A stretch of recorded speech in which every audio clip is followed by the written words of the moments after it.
Il Macchi MC-200 Saetta era un aereo da caccia, monomotore e monoplano, costruito dall'azienda aeronautica Macchi negli anni 30. Fece il suo primo volo il 24 dicembre del 1937 ed entrò in servizio nella Regia Aeronautica nel 1939.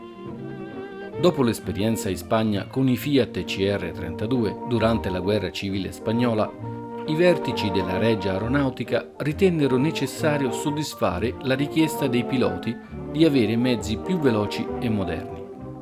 A questo scopo, il 10 febbraio 1936 venne emessa una specifica per la fornitura di un caccia intercettore terrestre, con una velocità massima di 500 km/h, salita a 6.000 metri in 5 minuti, autonomia di 2 ore ed armato con una o 2 mitragliatrici calibro 12,7 mm. Inoltre, il caccia avrebbe dovuto essere con configurazione alare monoplana ad ala bassa, carrello retrattile e dotato del motore radiale Fiat A74. Nacquero così, quasi contemporaneamente, i progetti del Fiat G50 e del Macchi MC200. La Macchi affidò il progetto con designazione C200 all'ingegner Mario Castoldi, il quale aveva già una decennale esperienza con i monoplani ad ala bassa, la configurazione dei suoi idrocorsa. Tuttavia, Castoldi avrebbe preferito affidare la propulsione ad un motore in linea, ma la produzione motoristica nazionale era ormai orientata quasi esclusivamente verso propulsori radiali.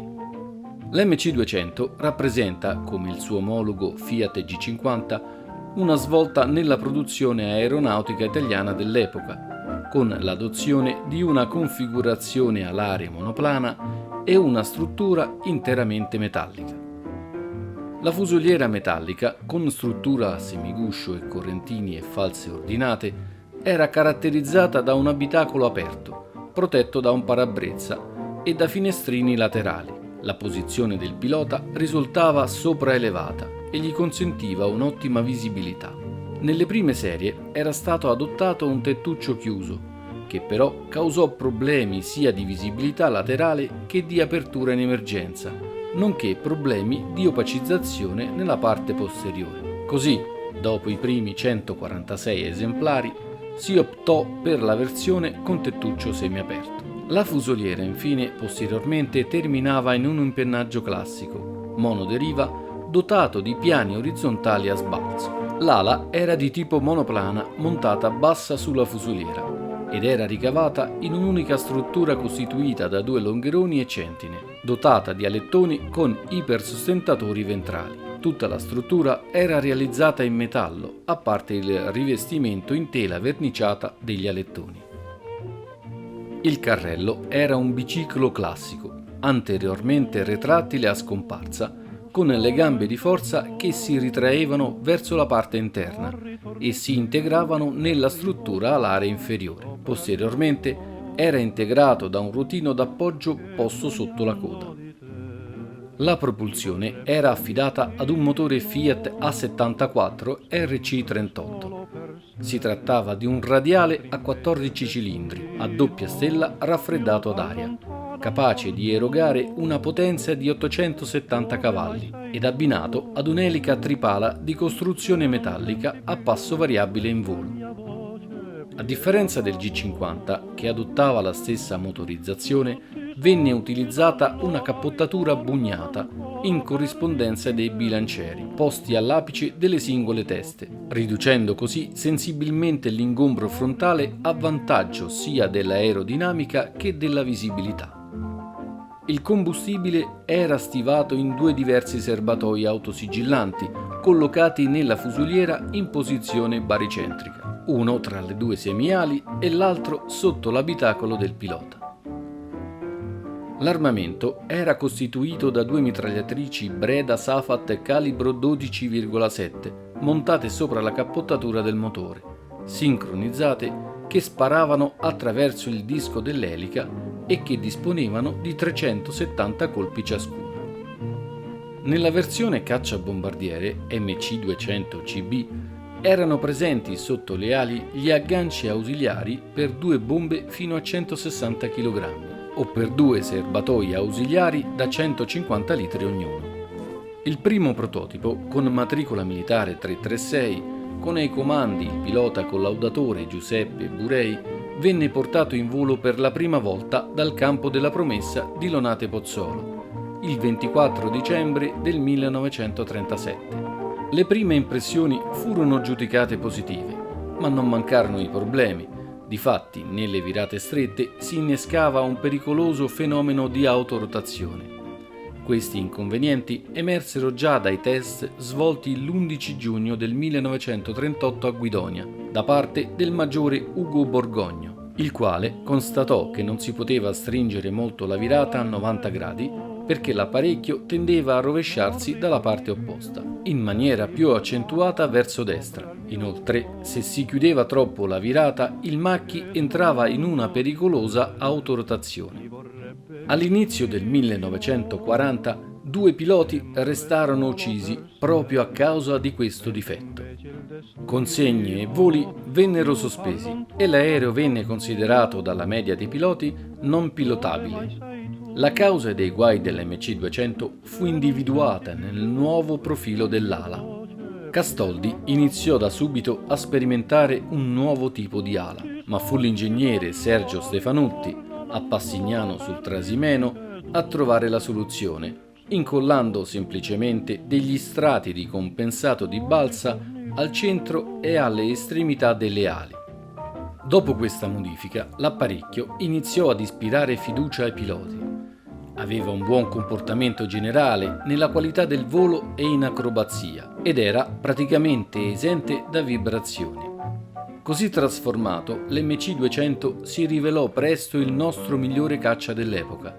Questo venne confermato dai numerosi successi soprattutto contro gli Hawker Hurricane sul fronte greco-albanese.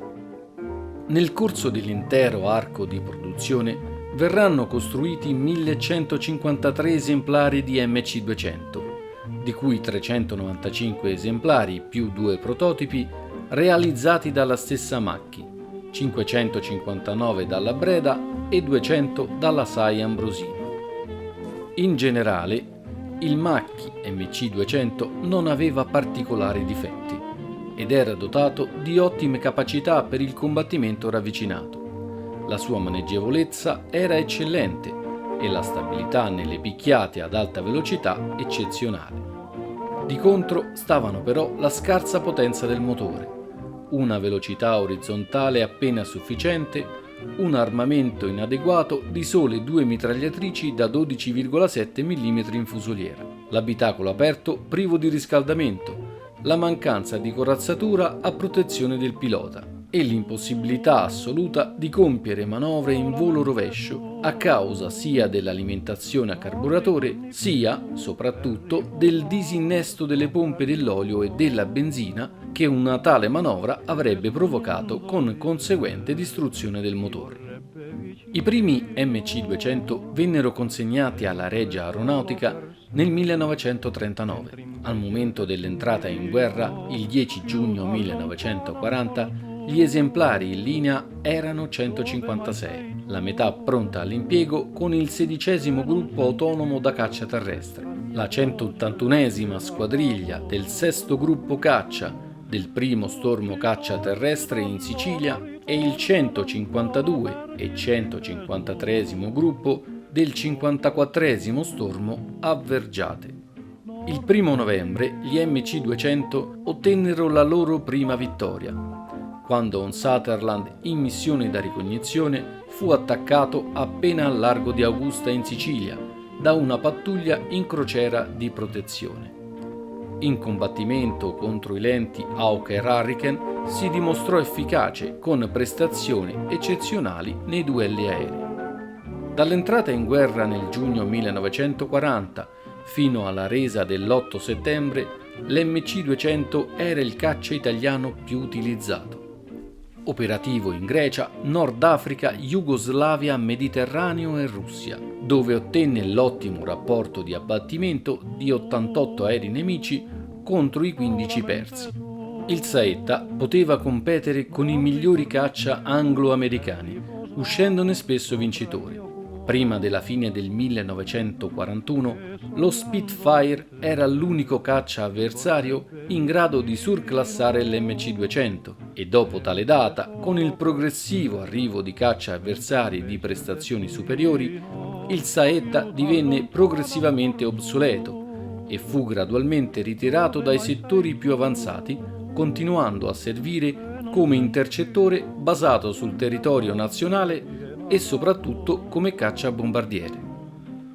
Dall'entrata in guerra dell'Italia il 10 giugno 1940 all'armistizio del 1943, il Saetta svolse più missioni operative di qualunque altro aereo italiano. Al momento dell'armistizio dell'8 settembre erano ancora in servizio 52 esemplari di MC-200, in dotazione alla 376esima e 385esima squadriglia e al 157esimo e 8° gruppo.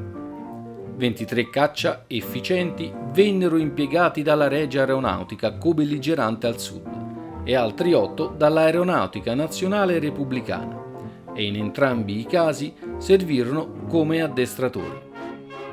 Dopo la fine della guerra, alcuni Saetta sopravvissuti vennero impiegati per l'addestramento avanzato fino al 1947, anno del definitivo ritiro dal servizio del caccia Macchi. Un esemplare del Macchi MC-200 Saetta è oggi conservato presso il Museo Storico dell'Aeronautica Militare di Vigna di Valle, sul lago di Bracciano.